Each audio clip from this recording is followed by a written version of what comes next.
Il est de ces destins très particuliers qui nous amènent au bord de la folie et celui de Monsieur Lovecraft fait partie de ces destins-là. On va retourner à nouveau à Arkham.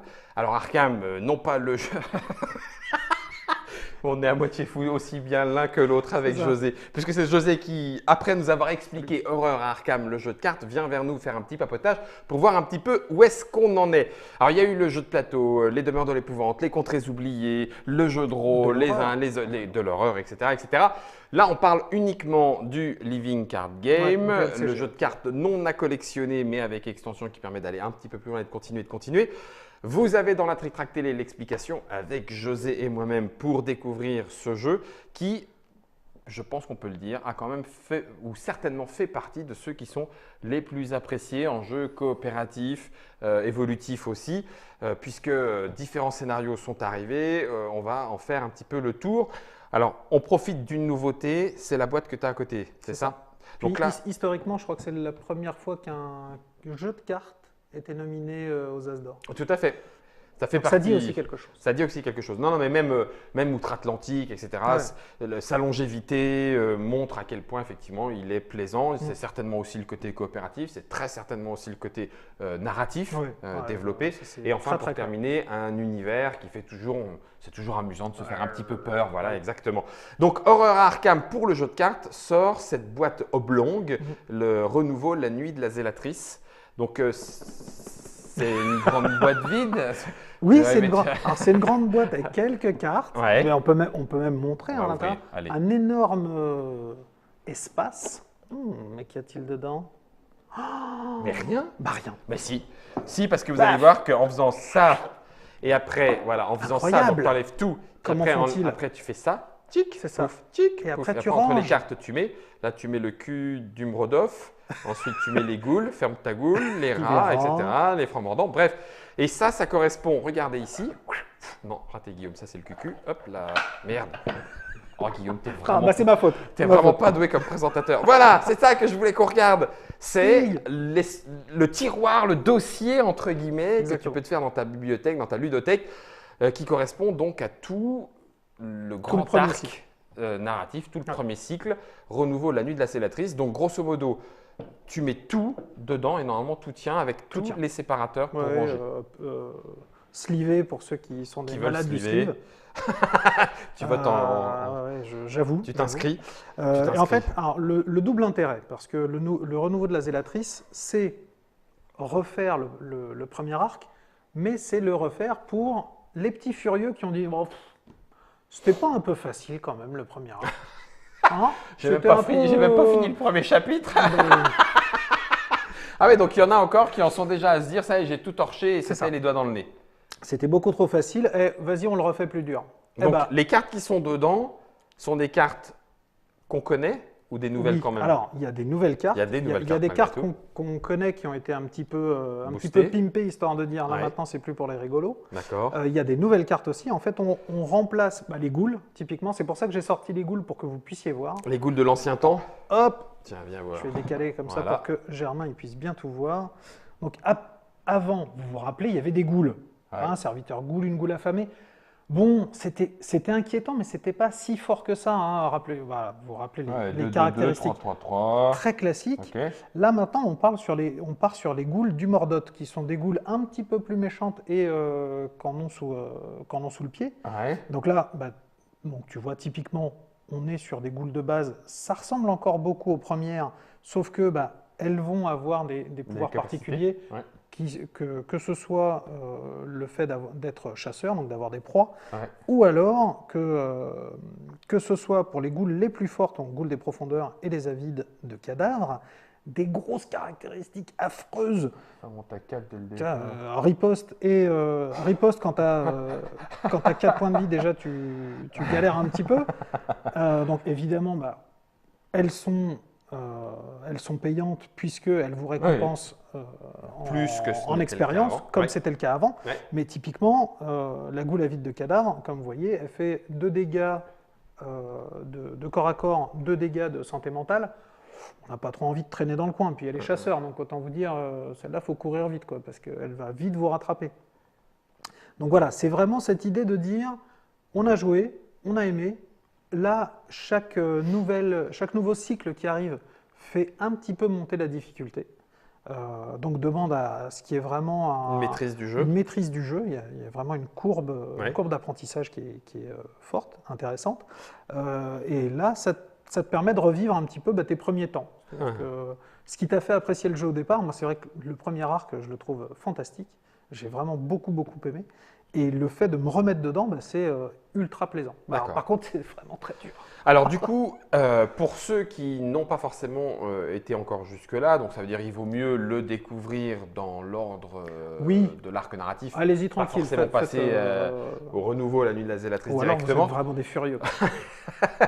Sinon, ne vous inquiétez pas, s'il y a des choses qui ne vous apparaissent pas clairement, c'est comme dans tous les jeux de cartes, il faut parfois apprendre comment est-ce que telle carte fonctionne avec telle carte. Oui. Et là, pour le coup, les forums viennent à votre aide avec toutes les foires aux questions s'il y a besoin de découvrir les différents points de règle. Est-ce qu'il y aura ce même genre de boîte pour tous les arcs narratifs? Alors, c'est pas dit. Je ne le pense pas. Pour l'instant, c'est pas encore décidé. Il n'y a rien de définitif. Il n'y a rien de définitif. D'accord. Je ne pense pas que ce sera le cas.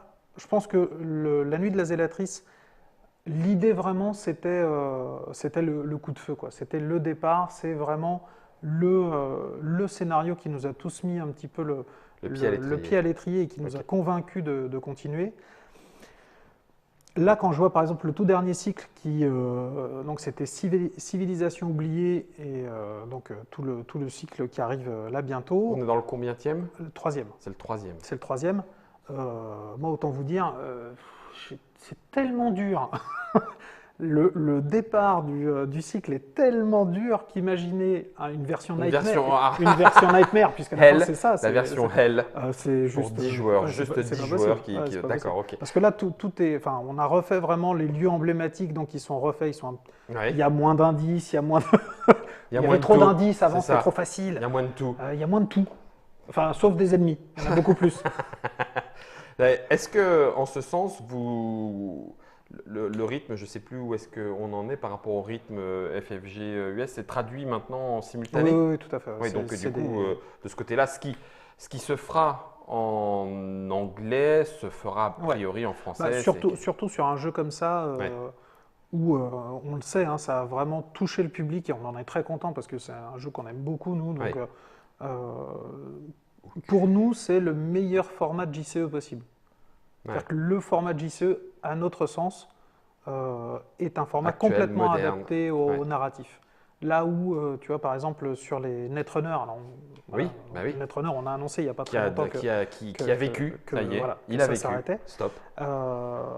Mais quelque part, c'est un peu normal, parce que la boucle de Netrunner a été très longue. Le jeu a atteint des sommets. C'est sans doute le meilleur jeu de cartes possible. Néanmoins, il a un petit peu bouclé la boucle. Sur Horror à Arkham, tu as cette espèce de possibilité de durée dans le temps que tu retrouves dans le Seigneur des Anneaux, le jeu de cartes. Parce que c'est coopératif, parce que c'est narratif. En fait, tu n'as pas besoin de suivre l'actualité. Tu peux les prendre plus tard, c'est pas grave. En fait, il y a que toi. Tu reprends dans l'histoire et peu importe, et tu vas jouer toi à ton rythme. Exactement. Là où sur les jeux plus compétitifs, tu es un peu coincé par le fait que faut courir après la méta, parce que la méta, elle est là et c'est elle qui va te faire… Elle se développe, c'est celle qui pousse à aller de l'avant et aller dans les tournois et tout. Horror à Arkham, du coup, pour le jeu de cartes, est-ce que vous allez avoir, puisque ce n'est pas compétitif, mais vous le faites vivre aussi, il y a possibilité de… Tu sais, il y a des kits de tournois sur les autres et tout. Est-ce que sur Horror à Arkham, alors par exemple, ça c'est une idée, ça en fait partie, tiens, on va se le refaire, mais avec un cran au-dessus. Est-ce qu'il y a des éléments plus… pas forcément goodies, mais enfin des éléments qui peuvent permettre d'aller un petit peu chercher le petit truc en plus. Il y a déjà les print on demand. Print on demand. Donc print on demand, pour ceux qui ne savent pas, c'est imprimé à la demande. Ce n'est pas en boutique, etc. On dit j'en veux un, pouf, il part en impression par d'autres biais et il vous arrivera chez vous ensuite. Alors, donc ça existe. Il y a un événement qui a été fait auparavant qui s'appelait l'Arkham Night, enfin les Arkham Night. Bon, c'est qu'une nuit. C'était en 2017 pour la folie, où évidemment tu joues Cthulhu, all night long. All night long. Donc autant dire tu sors pas très bien. Normalement tu sors un peu fou. Et là il y a eu scénario spécial. Donc effectivement on veut lancer une Arkham Knight, française. Cool. Donc il faut trouver le bon moment pour le faire. Faut coordonner parce que en fait cette articulation nocturne est hyper intéressante. Parce que tu es dans la thématique du jeu. Oui, c'est vraiment, tu rentres, le soleil se couche, tu sors, le soleil se lève, peut-être. C'est pendant les Game Night, ils font des vrais sacrifices. Il y a des joueurs, ils sont choisis au pif. Votre animateur, Dexter, s'occupera de vous et ça va très bien se passer. D'accord. Alors, on parlait de la difficulté tout à l'heure. Oui. Les listes d'exploits, je t'en ai pas parlé, ça. Non. Parce qu'en fait, plus dur, c'est déjà beaucoup. C'est déjà bien, mais plus dur, sans objectif, c'est nul. C'est pas assez. Donc là, non seulement il faut le réussir en plus dur, mais il faut le réussir en réussissant, par exemple, à détruire toutes les ghouls.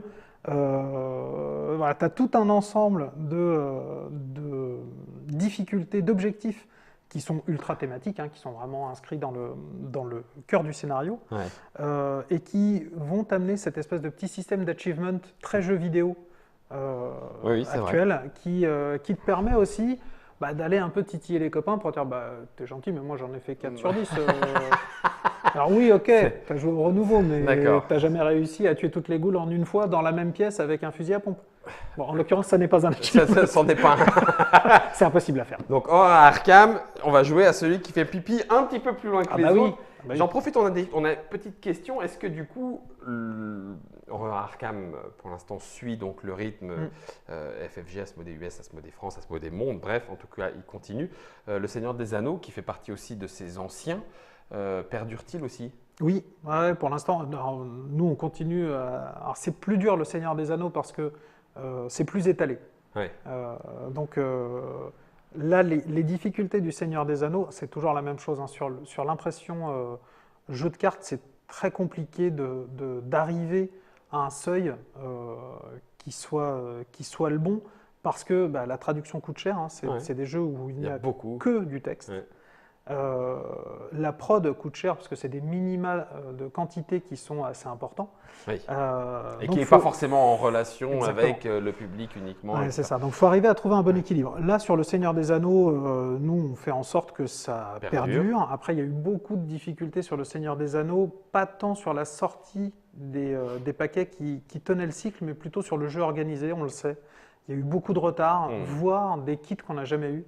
Et là, pour le coup, on ne peut rien faire d'autre que de s'excuser pour la gêne occasionnée. Pour la gêne occasionnée, parce qu'en fait, les cycles ont bien été commandés, ils ont bien été traduits, ils ont été produits, mais on ne sait pas où ils sont. D'accord, ça marche. Donc du coup, continuez ou ceux qui ne connaissent pas, découvrez, alors pas directement avec ça, parce que sinon vous allez vous enfuir avant même. Ne vous faites pas mal. C'est ça, avant même de commencer réellement. Malgré tout, ça c'est la nouveauté autour de Aurora Arkham, le jeu de cartes. Renouveau la nuit de la zélatrice, ça coûte très bonne question. D'accord. Et donc, du coup, je sais plus. On la lui posera. Alors attention, ça ne suffit pas. C'est déjà pour les joueurs confirmés qui ont fait ce premier arc narratif emblématique, puisque, comme le disait José, c'est celui qui a permis de découvrir Aurora Arkham, le jeu de cartes coopératif et narratif pour entrer un petit peu dans les histoires de Lovecraft et sombrer peu à peu dans la folie. Je suis content. Je crois que dans cette émission, on n'a pratiquement pas perdu Germain, alors qu'on aurait pu.